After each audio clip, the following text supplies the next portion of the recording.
Watch Tranzeet TV right now. Keep watching Tranzeet TV. Thank you so much. Let me know, what's your own highlight of the weekend? Is it Arsenal putting together 3 straight wins, scoring 5-3-8-5, scoring 13 goals in 3 games? You know, what would be your own highlights from Kluivert scoring 3 penalties in 1 game to Arsenal scoring winning the 3rd game in a row, 2 in EPL, 13 goals scored in 3 goals in 3 games?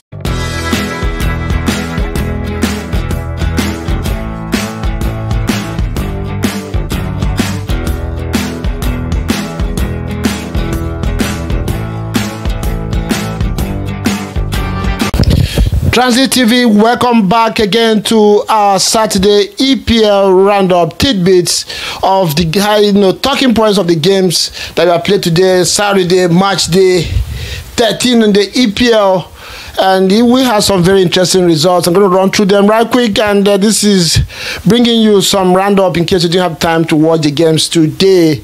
And we're going to start off with Nottingham Forest. You know, they've been having some very good run before their loss to Arsenal last weekend, and today again they came back to their winning ways, winning Ipswich 1-0. And this is a game that they almost were going to concede.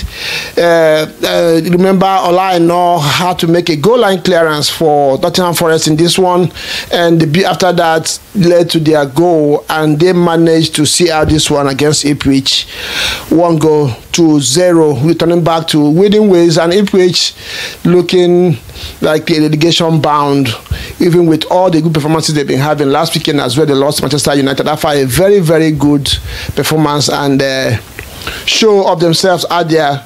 Today again, losing again, and that takes us to Brentford 4 and Leicester City 1. I said it last weekend, if Leicester players don't want to play in the EPL, they should just surrender and not waste their fans' time. These guys show up every week with no shame, no pride for themselves, no pride for the badge, and just allow teams to run over them, score goals, win them, and they come back again the next week. I think they should be relegated right now and just stop wasting people's time coming to the stadium to watch the game. The only hope you have for Leicester now is if you saw the glimpse of what Van Nistelrooy can do when he was interim manager for Manchester United. He just been signed by Leicester, and he was there today in the stands watching this team.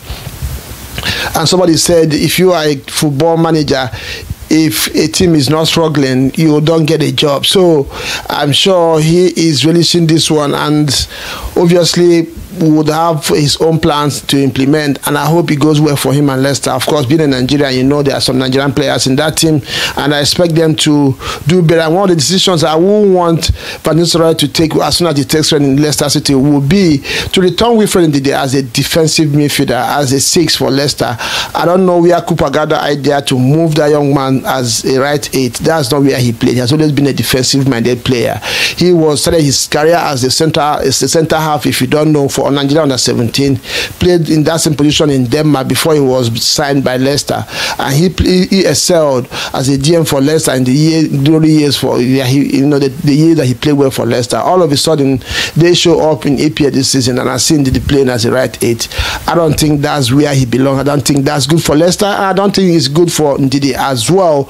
And yeah, like I said, Leicester, even when I head in this game, scored in the 20th minute, and for you think that, okay, maybe they found their mojo back, they have some pride this time around trying to rescue something for their fans, and they collapsed as we have seen them so far this season, losing this one 4-1 after going 1 goal ahead. Van Nistelrooy will wait and see what philosophy, what ideas you're going to implement in this team to see if Leicester, because this is the same attitude that got them relegated under Brendan Rodgers. I don't know what it is. Since Leicester lost their Mercurial owner, you remember he came after watching a Leicester game, took off in his helicopter from that stadium, and a few minutes after takeoff, the sad news broke that the helicopter had crashed and the man died. Since that time, I don't know if it's an emotional thing for Leicester players though they did well in the championship in EPL, they've been struggling since then, and they came back this season and doing exactly what they did that took them to relegation.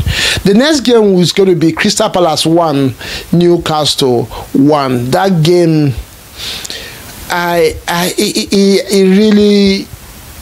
it amazed me, and I wasn't happy watching that game. The reason is because I don't know what Newcastle wants to do. I don't know what Eddie Howe is doing with Newcastle. That team is not looking like themselves. They shadow themselves. They lack identity. I've said this so many times on this program.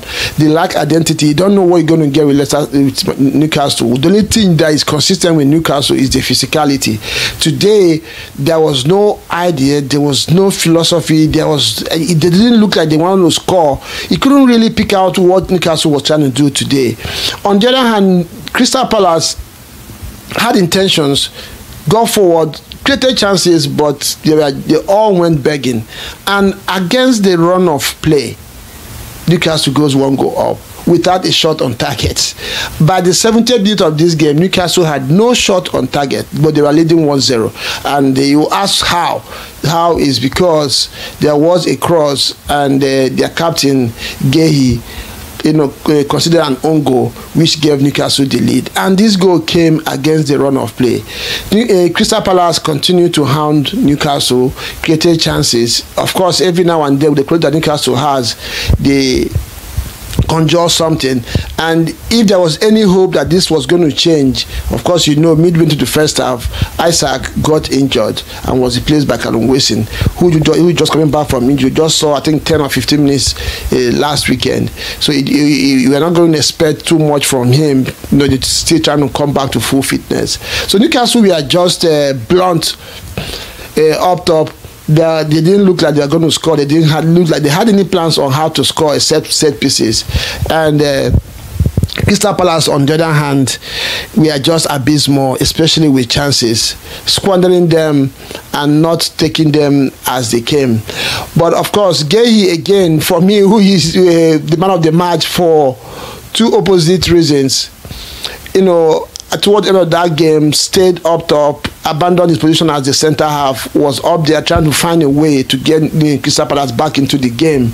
And that he did at the 4th minute of the 5 minutes injury time. And he conjured that cross in the second post, and Munoz got the equalizer for Crystal Palace that they truly deserve. If you ask me, Newcastle did not deserve to win this game. Maybe they just did just enough to get a draw out of this one. And Crystal Palace, of course, if you just want to reward their effort and their intentions in the game, yes, they deserve to get the draw at least from the game. And that was how this one was ended. Gehi getting his assist in the 93rd or 94th minute of this game, and helped Crystal Palace go home with at least 1 point in this one. The highlight of the day this Saturday for EPL was the history made by Kluivert, Patrick Kluivert's son, who plays for Bournemouth. Bournemouth, went away and beat Wolves 4-2. Wolves, another team in EPL that you don't really understand what is going on with them. 1 week they are winning Manchester United or Manchester City, or even giving Arsenal a game. The next weekend they are losing to Green Eagles of Houston. Today at home they lost 4-2, and Kluivert made a history to be the first player and only player to score a hat-trick of penalties in one game, scoring three penalties today for Bournemouth and going home with the match ball. So that is the highlight of this weekend. And big up Kluivert, because it's not easy to keep your composure to take 3 penalties in one game and score all 3 of them. That's a very, very huge thing to do. If you are a player, you know the pressure and emotions that come with taking penalties. Taking 3, facing the same goalkeeper 3 times in a penalty in one game is a huge thing to do. Yeah, big up Kluivert. And if you are new to this channel, don't forget to subscribe, share, and like this video. And I will see you again. But let me know, like I said, for me this day, the highlight of today is Kluivert scoring hat-trick of penalties. And the last game of the day, of course, Arsenal beating West Ham 5-2. All 7 goals scored in the first half. You remember last season in this game as well, Arsenal beat West Ham 6-0. By first half, as the West Ham fans, we are already leaving the stadium. That happened again today.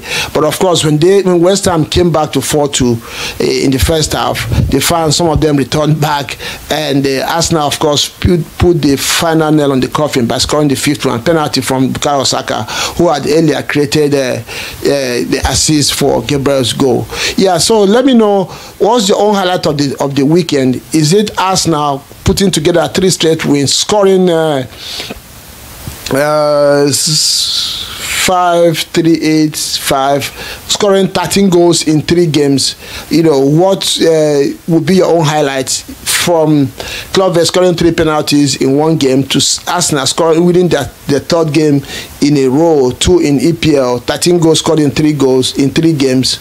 Or would you go for Gehi, who considered an own goal and went up even as a defender to conjure a last-minute comeback for Crystal Palace against Newcastle? Which one will you pick as your play of the day today? Let me know in the comment section. And you never know, there might be a reward for you. Stay tuned in our platform, especially on our Facebook and Instagram. We might be picking somebody for a reward who gets the highest vote. The first person to pick a play of the day and get the vote on it. So keep an eye on that one, and I'll see you again next time. Ciao.